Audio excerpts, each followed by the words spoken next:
우리가 사는 데 있어서 참 우리가 생각하기에 중요한 것보다도 더 중요한 것들이 항상 있기 마련인 것 같습니다. 물론 사람들이 돈을 좋아하지만 돈보다 더 중요한 것이 있기 마련이죠. 가령 예를 들어서 돈이 아무리 중요하다 할지라도 사랑하는 사람들과의 그 관계는 바꿀 수는 없을 것입니다. 아무리 돈이 많아도 내 주변에 사람이 없다면 그 인생은 외롭죠. 그리고 사는 재미도 없고요. 그래서 인생에 아무리 많은 것을 소유했다 할지라도 나눌 수 있는, 또 흘려보낼 수 있는 대상이 없다는 것은 굉장히 큰 비극입니다. 그래서 우리가 시간이 지날수록 또 가족의 소중함을 더 깨닫게 되어지고 또 우리가 잘하고자 애쓰는 것도 그런 이유가 있을 것입니다. 아무리 돈도 있고 또 사랑하는 사람이 있다 할지라도 생명과 바꿀 수 있는 것은 없을 것입니다. 돈이 많아도 아프면 쓰지도 못해요. 평생토록 죽도록 일을 했고 통장 잔고에는 이미 몇 억씩 찍혀 있지만서도 내가 움직이지 못할 만큼 아프고 또 어찌 보면은 낫기 힘든 병에 걸려서 언제 이 세상을 떠나도 이상하지 않을 만큼의 상황이 되어지면은 이 세상에 내가 그동안 쌓아왔고 내가 그동안 구축해왔던 모든 것이 너무나도 허망하죠. 모든 것을 바꿔서라도 생명을 살 수 있다면은 다 갖다 바치고 싶다라는 것이 인간의 본능일 것입니다. 그래서 우리는 병원에서도 치료값이 아무리 비싸도 빚을 지든 내 평생에 내가 쌓아온 돈을 다 쓴다 할지라도 그 조금이라도 더 살아보려고 투자하는 것이 인간의 모습 아니겠습니까? 그러니까 생명보다 귀한 것은 없는 것이죠. 그런데 우리는 피할 수 없는 부분은 확실히 있는 것 같아요. 아무리 건강하고 좋은 의료 기술을 통해서 장수하며 건강할 수 있다 할지라도 여기에 있는 우리 모두 한 사람 한 사람이 결코 피하지 못할 장벽이 있는데 그것이 바로 죽음이죠. 죽음은 어느 누구도 피해갈 수가 없습니다. 우린 다 죽어요. 죽는다면 어떤 세계가 펼쳐지는가? 영의 세계가 펼쳐지는 것이고 그곳이 영원한 생명이 있는 천국인가? 아니면 영원한 형벌이 있는 지옥인가?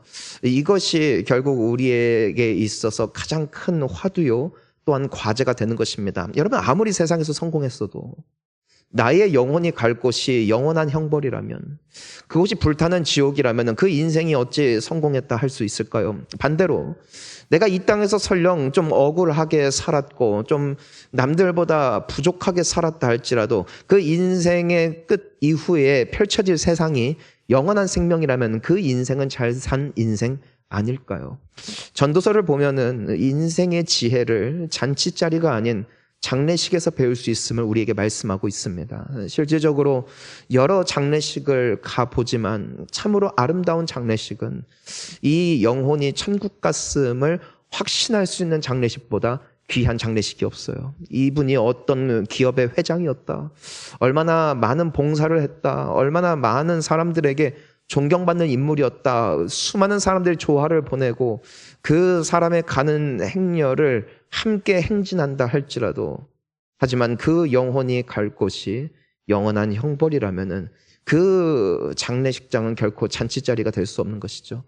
저는 여러분들의 마지막 날 그 빈소의 자리가 천국 소망을 향한 잔치자리가 될 수 있기를 주의 이름으로 축원하는 것입니다. 함께 기뻐해야죠. 왜냐하면 다시 만날 날이 있으니까. 하지만 다시 만나지 못할 길을 가는 것만큼 아쉬운 인생은 없는 것이죠. 때문에 우리에게 가장 중요한 문제는 영적인 문제, 그리고 오늘 주님은 이 한 이야기를 통하여서 우리에게 영생을 얻을 길, 천국 가는 길, 결국 이 인생살이 결국에는 끝나겠지만 그 이후에 나의 영혼이 갈 곳이 영원한 안식처가 될 수 있는 길을 우리에게 말씀해 주고 계십니다. 우리 오늘 본문 말씀 1절과 2절 말씀을 함께 먼저 읽습니다. 시작. 예수께서 다시 비유로 대답하여 이르시되 천국은 마치 자기 아들을 위하여 혼인잔치를 베푼 어떤 임금과 같으니. 아멘. 자, 여기에서 보니까 등장인물이 있습니다. 아들이 있고요. 그리고 임금이 있습니다. 여기서 임금이라 함은 하나님을 지칭하는 것이고요. 자기 아들이라 하면 그렇다면 누구겠습니까? 예수님을 말하는 것이죠. 천국은 무엇과 비교가 되는가? 잔치다, 잔치. 네, 잔치. 여러분, 잔치는 어떤 곳입니까? 잔치 자리는 좋은 곳, 네. 웃음이 가득한 곳, 풍성한 먹거리가 있는 곳, 서로 함께 기뻐하며 웃을 수 있는 자리가 그 잔치 자리예요. 거기가 천국이다, 천국. 여러분, 천국은 좋은 곳이에요. 천국은 잔치예요, 잔치. 하지만 그 잔치 자리가 누구를 위한 것이다? 바로 아들을 위한 것이다, 아들. 아무리 좋은 장소를 대여했다 할지라도, 아무리 막 화려한 꽃과 보석으로 수놓고 장식하고 온갖 산의 진미로 그 모든 음식들이 다 준비되어 있다 할지라도 사람이 없으면 의미가 없죠. 그래서 뭐 요즘에는 뭐 스몰 웨딩도 한다지만 스몰 웨딩이라고 해도 정말 내가 소중하게 생각하는 사람들을 초대를 하죠. 그리고 함께 기뻐합니다. 함께 기뻐하고 함께 축하하고, 그곳이 잔치 자리예요. 여러분, 천국이 이와 같은 곳입니다. 천국은 주님이 가득 채우기를 원하세요. 비어있는 채로, 완전하지 않으니까 그냥 우리끼리 먹고 즐기자, 그것이 하나님이 아니라, 하나님은 그분의 기쁨의 자리에, 그 잔치의 자리에 모든 사람들을 초청하기를 원하시는 분이시라는 것이죠. 자, 그래서 이 잔치 자리에 오기 위해서는 어떻게 해야 돼요? 잔치가 있다는 걸 알아야죠. 네? 기간을 알아야죠. 언제 일어난다, 어디에서 있다. 그래서 우리가 시간과 장소, 이것이 반드시 필수입니다. 그러니까 이 임금이 누구를 보내는가? 우리 함께 3절을 읽습니다. 그 종들을 보내요. 그 청한 사람들을 혼인잔치에 오라 하였더니, 여기까지 읽어볼게요. 누구를 보냈어요? 종들을 보냈어요, 종들. 이 종들이 누구인가? 바로 예수 그리스도를 믿고 또한 그 복음의 소식을 전하는 자들을 뭐라고 지칭하고 있냐면 종들이다, 종들. 여러분, 우리는 하나님의 종이에요. 우리는 그분을 임금으로 모시는 사람들. 그래서 우리가 하나님을 부를 때, 우리가 예수 그리스도를 부를 때 뭐라고 부르는가? 나의 주님. 주님이라는 것, 그 호칭 자체에는 당신이 주인이시고 나는 종입니다. 당신이 왕이시고 나는 당신의 뜻을 따라 살아갈 백성입니다. 이것이 바로 하나님을 믿는 사람들의 정체성이에요. 우리는 세상을 왕으로 쫓지 않아요. 우리는 우리의 자아를, 우리의 인생을, 나의 기준을 따라 살아내는 사람들이 아니라 하나님을 나의 왕, 나의 구세주로 모시고 살아가는 사람들, 그들이 성도라는 것이에요. 그리고 그들을 통하여 무엇을 원하시는가? 초청하기를 원하시는, 이것이 왕의 뜻이라는 것이에요. 사랑하는 성도님 여러분, 왕의 종으로서의 정체성이 회복되기를 축복합니다. 아직 잔치 자리가 남아있다는 것, 그리고 종들을 보내어 초청하는 것, 이것이 전도다. 전도는 초청하는 거예요. 초청. 여기서 우리가 볼 수 있는 것은 그 왕이 종들을 보낼 때 한 사람당 할당량을 주지 않았다. 할당량을 채우지 못한다 하여 혼내지 않는다. 종들에게 부여된 의무는 딱 하나, 잔치가 있으니 오시오, 초대하는 것까지. 오고 안 오고는 누구의 판단? 그 초청받은 사람들의 판단이라는 것이죠. 자, 그런데 보니까 그들이 오기 싫어했다. 사람들이 오기 싫어했다. 우리 4절 말씀 한번 다시 읽어보겠습니다. 시작. 다시 다른 종들을 보내어 이르되 청한 사람들에게 이르기를 내가 오찬을 준비하되 나의 소와 살찐 짐승을 잡고 모든 것을 갖추었으니 혼인잔치에 오소서 하라 하였더니, 주님은 포기하지 않고 또 다른 사람들을 보내시죠. 그리고 어떤 소식이 있어요? 다 준비됐습니다. 다 준비. 오면 즐기십시오. 모든 게 준비됐다. 하나님께서는 이미 우리를 위하여 예비하신 은혜를 다 예비해 놓으셨고 모든 축복을 준비해 두셨으며 우리에게 필요한 모든 기쁨과 우리를 향한 하나님의 뜻은 이미 완성되어 있어요. 와서 누리라는 거예요. 이것이 하나님의 초청이에요. 여러분, 예배의 자리는 주님의 초청의 자리예요. 진정한 예배가 드려지는 곳 가운데 하나님이 예비하신 은혜를 누리게 되어질 줄 믿습니다. 신령과 진정으로 예배드리는 가운데 우리는 세상에서 맛볼 수 없는 기쁨을 누려요. 세상에서 맛볼 수 없는 평안을 누려요. 교회에 오신 지 얼마 안 되신 분들이든 오래된 분들이든 공통적으로 하는 말이 있다면 왜 교회를 올까? 내가 때로는 찬양도 잘 모르고 때로는 그 말씀도 잘 이해가 되지 않지만 이상하게 교회에 오면은 평안함이 있다. 그 평안.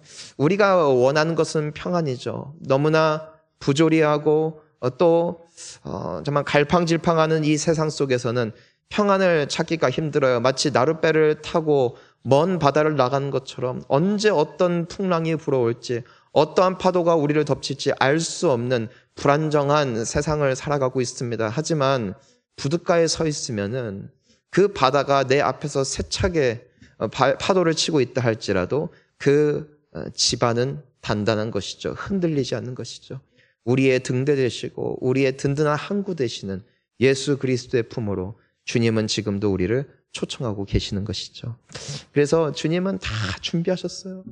초청받은 사람에게 뭘 가지고 오라고 하는 것이 아니죠. 선물 갖고 와라, 고기 갖고 와라, 돈 갖고 와라 하지 않으세요. 그냥 오라고 초청하는 것이죠. 와서 내가 축의금만 냈다고 쫓아내는 그런 왕이 아니라 어느 누구라도 오라고 초청하시는 그 주님의 초청. 이것이 전도입니다.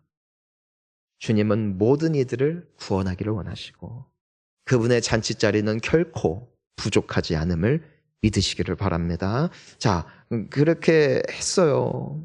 실제적으로 예수님께서도 이런 말씀을 하십니다. 요한복음 14장 우리 1절부터 3절까지 보면 이런 말씀이 있습니다. 함께 읽습니다. 너희는 마음에 근심하지 말라. 하나님을 믿으니 또 나를 믿으라. 내 아버지 집에 내가 너희를 위하여 거처를 예비하러 가노니 가서 거처를 예비하면 내가 다시 와서 너희를 내게로 영접하여 나 있는 곳에 너희도 있게 하리라. 아멘. 예수님께서 우리를 위하여 십자가에 달려 죽으셨다가 하늘에 올라가셔서 지금은 하나님의 우편에 계시죠. 근데 예수님께서는 과연 무엇을 하고 계실까? 성경은 우리에게 두 가지를 말씀하고 계십니다. 첫 번째, 따라하겠습니다. 예수님은 나의 중보자 되십니다. 예수님은 우리를 위해서 기도하고 계세요. 얼마나 감사한지. 그런 찬양이 있잖아요. 누군가 널 위하여 누군가 기도하네. 사실 이 찬양이 그 고백이 와닿지 않을 만큼 외로움을 느낄 때가 있습니다. 때로는 나에게 있는 그 속사정과 진짜 나의 어려움과 아픔을 나눌 수 있는 대상이 한 사람도 없어 보일 때도 있어요. 하지만 우리에게 남아있는 마지막 중보자가 계심을 성경은 말씀하고 계십니다. 그분이 바로 예수님이시라는 것입니다. 주님은 우리를 아세요. 그리고 알고 계실 뿐 아니라 우리를 위해서 기도하세요. 우리가 사실 살면서 나는 그렇게 기도하지 못했는데, 나는 그렇게 살아가지 못했는데도 불구하고 참 기적적인 방법으로 하나님께서 은혜를 베풀어 주실 때가 얼마나 많이 있습니까? 나는 충분히 하나님 앞에 온전하지 않음에도 불구하고 주님은 때에 따라 돕는 은혜를 우리에게 베풀어 주시는 좋으신 하나님이신데 거의 이면에는 무엇이 있다? 예수님의 기도가 있다. 지금도 나를 위해서 기도하시는 주님의 중보 때문에 우리는 지금도 믿음을 지킬 수 있고요. 그 기도가 있었기 때문에 더 크게 났을 사건도 주님께서 많이 걸러주셨고요. 사실 죽을 수 있었던 순간에도 우리를 도와주시사 살 수 있는 힘을 주셨던 이유는 우리 예수님의 기도가 있었기 때문인 줄 믿습니다. 그게 성경이 우리에게 주는 위로죠. 너무 감사해요. 지금도 이 나라를 위해서 우리 한 사람 한 사람 위해서 기도하고 계시는 예수님의 기도, 그 기도는 반드시 응답되어질 줄 믿습니다. 자, 그것이 첫 번째로 예수님이 하시는 일이고요. 자, 두 번째가 오늘 말씀에 있는 것입니다. 그게 뭐냐면은 우리가 살 거처를 예비하고 계시다. 자, 따라하겠습니다. 살 집을 만들고 계십니다. 참 아이러니하게도 예수님께서 이 세상에 계실 때의 직업이 목수셨어요. 그 나무를 가지고 집을 짓고 창고도 만들고 모든 필요한 것들을 만드는 직업을 가지고 계셨죠. 그런데 천국을 가셨다고 그 일이 끝난 게 아닌 것 같아요. 이제 그분이 초대하고자 하는 모든 그 천국 백성들, 그들을 위하여 거처를 예비하고 계시는 예수님을 생각을 해보십시오. 예수님은 쉬지 않고 일하세요. 우리가 살 곳을 예비하고 계십니다. 그것이 우리에게 큰 위로가 되죠. 예수님의 센스가 어떨까 생각을 해봤어요. 아마 우리 취향을 너무 잘 아실 것 같아요. 여러분은 아파트 좋아하세요? 아니면 단독주택 좋아하세요? 전 무조건 단독주택이에요. 주님이 제 취향을 아시니까 그리 될 줄을 믿어요. 저는 무조건 통나무집입니다. 통나무집이고 마당도 있고요. 근데 잔디 깎기 귀찮으니까 천사들 좀 보내달라고 할 거예요. 그래서 잔디도 깎고요. 아무튼 정말 우리 주님이 너무 예쁘게 우리에게 가서 지으라 하시는 것이 아니죠. 우리의 노동으로 더 크게 짓는다, 더 작게 짓는다 하시는 게 아니죠. 그분은 다 준비하세요. 미리 다 준비해 두세요. 여러분 천지 창조하실 때 하나님께서는 이미 5일 동안 이 세상에 필요한 모든 것들을 다 지으셨어요. 그리고 마지막 날 사람을 지으시죠. 사람은 일어나 가장 첫째 날 안식했어요. 그리고 주님이 주신 세계를 누렸죠. 그것이 하나님의 사랑이에요. 하나님은 우리가 무언가를 했다 하여 준비하시고 우리가 잘 했다 하여서 더 큰 것을 주시는 분이 아니라 이미 모든 것을, 많은 것을 우리를 위해서 예비하시고 초청하시는 하나님. 그 초청에 응하는 자가 그 복의 주인공이 될 줄 믿습니다. 자, 근데 사람들이 반응이 어떻다고요? 거절했대요. 이유가 있어요. 우리 한번 5절, 6절 한번 읽어볼까요? 시작. 그들이 돌아보지도 않고 한 사람은 자기 밭으로 한 사람은 자기 사업하러 가고 그 남은 자들은 종들을 잡아 모욕하고 죽이니. 자, 5절부터 보니까 그들이 돌아보지도 않았대요. 자, 선생님 하고 불렀는데 보지도 않았대요. 무엇을 말하는가? 그들은 왕의 초청을 귀하게 여기지 않았다. 왕의 초청을 귀하게 여기지 않았다. 영적 세계에 대한 마음이 닫혀 있는 것입니다. 하나님보다 현실이 좋은 것이고요. 눈에 보이지 않는 영적인 축복보다도 물질적 축복이 좋은 것이고, 천국에서의 영원한 생명이 아니라 이 땅에 남아있는 수십 년의 짧은 삶을 더 가치 있게 여겼다. 때문에 초청했지만 듣지 않았다. 가치 없게 여겼다. 여러분, 주님의 초청에 응하는 것은 우리의 운명을 바꿉니다. 단순히 이 땅에서 살아가는 날 동안의 운명이 아니라 나의 영혼의 종착지를 바꾸는 사건이에요. 거기에 가치를 두는 자는 응할 것이고 그것에 가치를 두지 않는 사람은 거절할 거예요. 자, 거절하는 이유를 봅시다. 보니까 두 사람이 등장을 하는데, 먼저 한 사람은 자기 어디로 가서 밭으로 갔고 또 한 사람은 자기 사업하러 갔다. 여러분, 농사 일을 하는 사람이 농사 일을 게을리해서는 안 됩니다. 먹고 살아야죠. 그리고 사업하는 사람이 계약을 맺기 위해서 부지런히 뛰지 않으면 안 됩니다. 열심히 사업을 해야죠. 하지만 이 세상 일이 너무나 바쁜 나머지 영혼의 가치와 영혼의 중요성을 망각했다. 그것이 그들이 초청을 거절한 절대적인 이유가 되었음을 우리에게 말씀하고 있어요.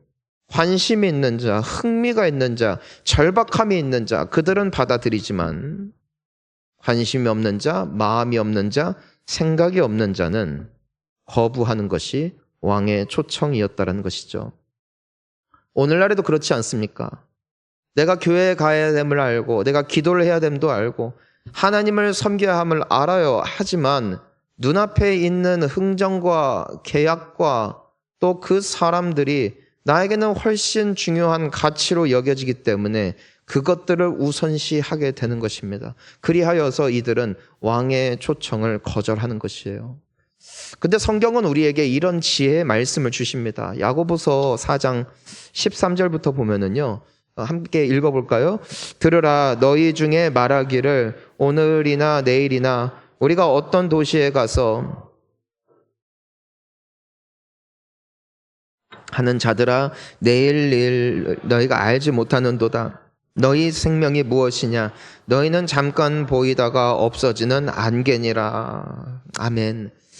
여러분, 우리는 어떤 존재냐? 잠깐 보이다 사라지는 안개.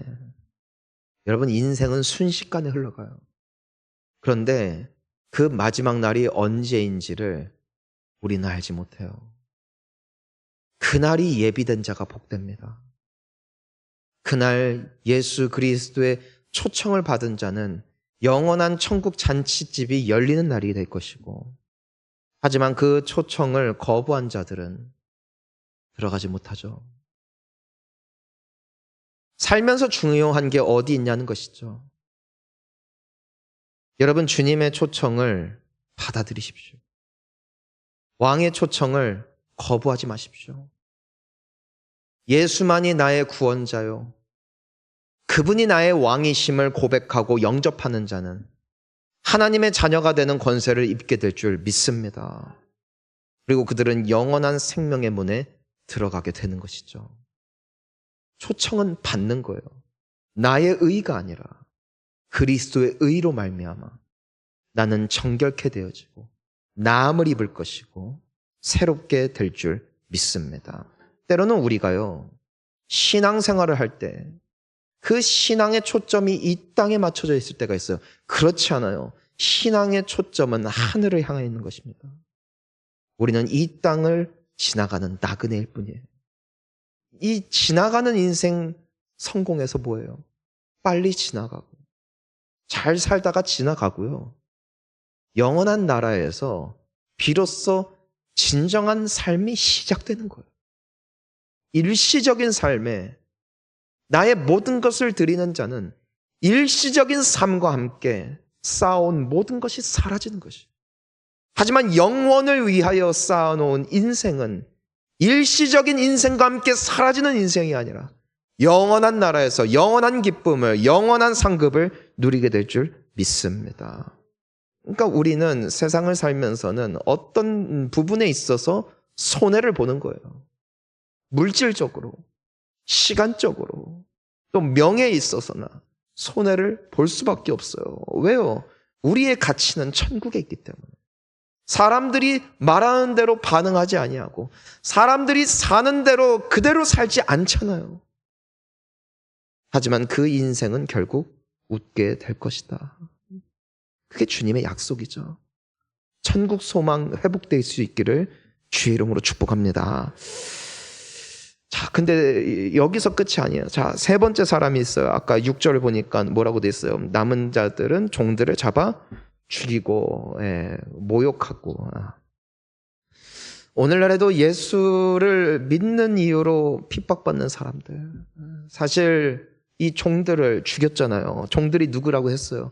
주님의 뜻대로 살기로 했던 사람들. 그리고 그렇게 살려고 애썼던 사람들. 남들 욕할 때 참았던 사람들. 남들이 사기쳐도 용서했던 사람들. 하지만 사람들은 그들을 바라보면서 귀하다 여긴 게 아니라 오히려 어리석다 말했고, 오히려 수준이 떨어진다 말했고, 예수님의 사랑을 전할 때에 조롱하는 것이죠. 지난주 주일에도 이젠 저희들이 함께 전도할 때 어떤 청년들이 이제 여기 앞에 있는 초등학교 아이들이 있길래 예수님 믿으세요 하고 전도를 했는데 어떤 아이가 갑자기 연부를 외우더래요. 하면서 막 그러더래요. 그러니까 당황스럽죠. 저도 그래서 그 말 듣고 열받아서 누군지 죽이려고 봤는데 없더라고요. 그래서 다행히도 주님이 저를 도와주셨어요. 근데 그런 일들이 있죠. 때로는 무시를 당하기도 합니다. 때로는 능욕을 당하기도 합니다. 어떤 이들은 죽임을 당하기도 하죠. 영적으로 보면은 당연한 일 같아 보입니다. 하지만 그것이 주님의 말씀이었어요. 그런 사람들이 있을 것이다. 하지만 임금의 초청입니다. 임금의 초청이라는 것은 임금의 대상은 백성들이었다. 여러분, 왕의 초청을 거부하는 거예요. 예수님의 초청을 받아들이지 않는다는 것은, 임금은 노하죠. 그 소식을 듣고 임금은 화가 났습니다. 그래서 임금에게서 보여지는 반응이 있어요. 두 가지가 있는데 먼저 첫 번째 반응을 봅시다. 우리 7절, 8절 함께 읽습니다. 시작. 임금이 노하여 자들을 진멸하고 그 동네를 불사르고 이에 종들에게 이르되 혼인잔치는 준비되었으나 청한 사람들은 합당하지 아니하니. 아멘. 임금이 노하여 진멸합니다. 여러분, 이것이 하나님의 심판이에요. 예수 그리스도를 믿고 영접하는 자는 영생을, 예수 그리스도의 초청을 거부하고 받아들이지 않는 자는 심판을. 이것이 예수님이 우리에게 말씀해 주시는 최후의 심판의 날이에요. 왕은 진노하는 것이죠. 왜냐하면 백성들이 거부한 거예요. 우리가 하나님을 믿든 믿지 않든, 하나님을 인정하든 인정하지 않든, 내가 교회를 다니든 교회를 다니지 않든, 모든 인생들이 거부할 수 없는 한 가지 사실이 있어요. 하나님이 천지를 지으셨고 모든 인생들을 만드셨다는 것이죠. 우리의 호흡은 주께로부터 말미암고 또 주께로 돌아간다는 것이죠. 그것은 내가 인정을 하든 안 하든 사실이에요. 그분은 우리의 생명의 주관자 되세요. 우리의 왕이세요. 왕은 초청하세요. 나의 잔치로 들어와라. 그 초청장이 예수 그리스도, 그 초청장을 받아들이는 것이죠. 예수 그리스도를 받아 영접하는 것이죠. 하지만 거부하는 자들, 왕의 초청을 불응한 자들, 그들은 왕의 진노 앞에 설 수밖에 없다. 여러분, 우리가 전도를 해야 되는 이유가 여기 있어요. 우리가 예수를 믿어야 되는 이유가 여기에 있는 것이에요. 하나님을 만날 그 날이 심판이 아니라 천국 잔치 될 수 있기를 축복합니다. 그리고 그 잔치에 들어갈 길은 하나, 한 길, 오직 예수밖에 없음을 믿으십시오. 자, 왕의 두 번째 반응이 있습니다. 자, 우리 9절과 10절 함께 읽습니다. 내 거리 길에 가서 사람을 만나는 대로 혼인잔치에 청하여 오라 한대 종들이 길에 나가 악한 자나 선한 자나 만나는 대로 모두 데려오니 혼인잔치에 손님들이 가득한지라. 종들을 통하여 무엇을 말씀하시냐? 만나는 대로 초대해라. 만나는 대로. 10절을 보니까 선한 자가 되든 악한 자가 되든 부한 자가 되든 가난한 자가 되든 만나는 대로 데려와라. 하나님의 초청에는 조건이 없어요. 응하기만 하면 들어갈 수 있어요. 그게 하나님의 기준입니다. 하나님 앞에서는 큰 자도 없고 작은 자도, 선인도 없고 악인도 없어요. 우리는 사실 다 죄인입니다. 주님 앞에 내세울 것이 없어요. 하지만 주님의 초청을 받고 그분 앞에 나아가는 자들, 그들이 잔치의 주인공이 되어지는 것이죠. 여러분, 그런데 11절부터 보잖아요. 11절 한번 볼까요? 임금이 손님들을 보러 들어왔어요. 거기서 근데 예복 입지 않은 한 사람을 보고, 모든 사람들이 예복을 입고 왔어요. 근데 한 사람은 예복을 입지 않고 있어요. 임금이 묻습니다. 12절, 이르되 친구여 어찌하여 예복을 입지 않고 여기 들어왔느냐 하니 그가 아무 말도 못하거늘. 여러분은 새 예복이 있어요. 의의 옷, 정결의 옷. 그것은 내가 입는 옷이 아니라, 나의 양심과 나의 도덕과 나의 성실로 입을 수 있는 옷이 아니라 의의 옷을 입혀주실 수 있는 유일한 분이 계세요. 그분이 바로 예수 그리스도십니다. 여러분, 우리 여기 함께 모여 예배하는 모든 이들은 왕의 초대를 받고 모인 사람들과 같아요. 그리고 이곳은 잔치자리죠. 주님의 은혜를 경험할 수 있는 자리죠. 하지만 왕이 묻는다는 것이에요. 너의 예복은 어디 있느냐? 교회를 다니지만, 봉사를 하지만, 성경을 보지만, 기도를 하지만, 예수를 나의 주, 나의 하나님이라 고백하고 영접하지 않은 자들, 그들에게는 의의 예복이 없습니다. 나의 죄를 씻기는 예수의 피밖에 없다. 나의 의는 이것뿐, 예수의 피밖에 없네. 나의 착함이 아니에요. 나의 열심이 아니에요. 나의 직분도 아니에요. 나에게 필요한 건 예수예요. 예수를 믿는 자마다 하나님의 자녀가 됩니다. 예수를 믿어 의지하는 자마다 그 모든 죄가 씻겨져 나가고 예수 그리스도의 의와 정결의 옷으로 입게 되어질 줄 믿습니다. 그 자만이 천국에 들어가는 것이죠. 이 자리 가운데 함께 예배하고 계시지만, 수십 년을 예배를 드리셨지만, 수십 년을 예수를 믿는다 고백했지만, 아직 예수를 나의 주, 나의 왕으로, 나의 하나님으로 영접하지 않은 분들이 계시다면 오늘 예수를 믿으시기를 바랍니다. 예수 없으면 망해요. 그래서 예수님은 끊임없이 우리에게 비유를 통해서 말씀해 주시죠. 양과 염소의 비유를 통해. 또 그물에 잡힌 수많은 물고기, 좋은 것과 나쁜 것을 구별하는 비유를 통해 주님은 우리에게 끊임없이 말씀하세요. 알곡과 가라지의 비유. 알곡과 가라지는 언제 드러난다? 추수 때. 주님이 오실 그날에 구별이 될 것이다. 알곡은 거두어져 창고에 들어갈 것이고 그게 천국이에요. 가라지는 잘리어 불에 태워진다. 그것이 영벌이에요. 알곡되는 길이 있습니다. 좋은 고기가 되는 길이 있습니다. 양이 되는 길이 있습니다. 예수밖에 없어요.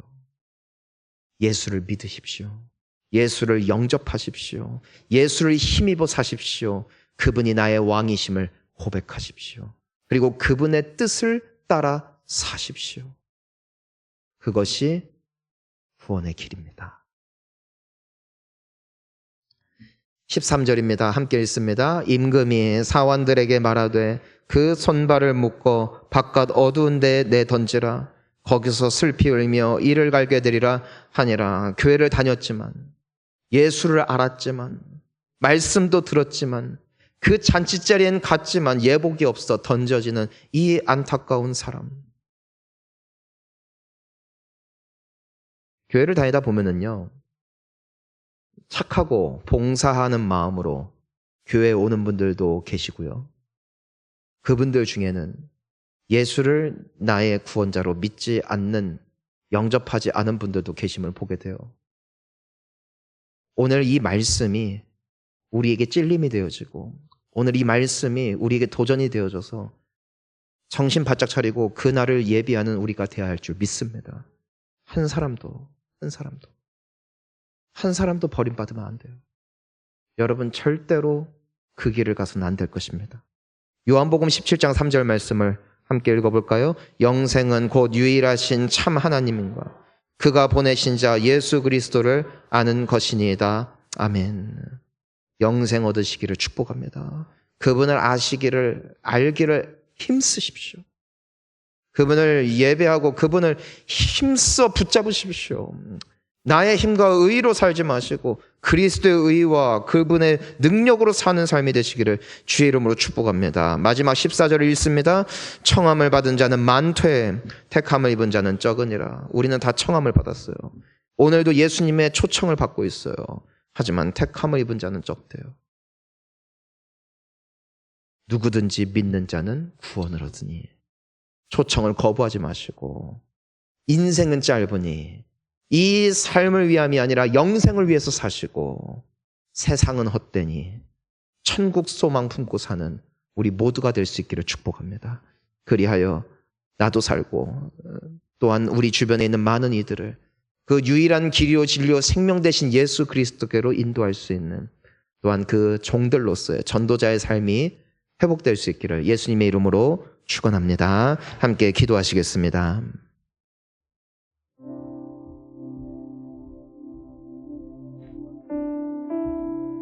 구원의 길이 여기 있습니다. 생명의 길이 여기 있습니다.